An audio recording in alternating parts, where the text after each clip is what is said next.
Welcome to my course on how to install Ubuntu Linux.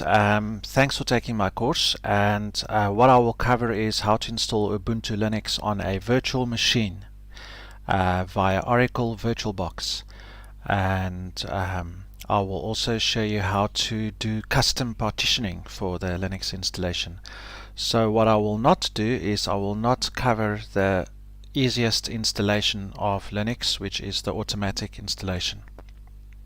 I'll briefly show you where the automatic installation is, how you can do that very briefly, but what I will cover in this course is how to install Ubuntu Linux on a virtual machine on your Windows operating system or on your Mac operating system, and then how to do custom partitioning for your Linux installation.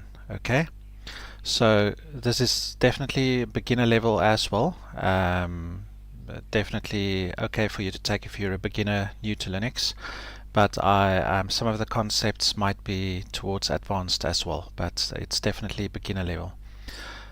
So I hope you enjoy the course and I hope you find it very useful. Let me know in the comments what you thought of the course, and I will give you an assignment as well, and please give me a good rating. Okay, thank you very much. Cheers, bye.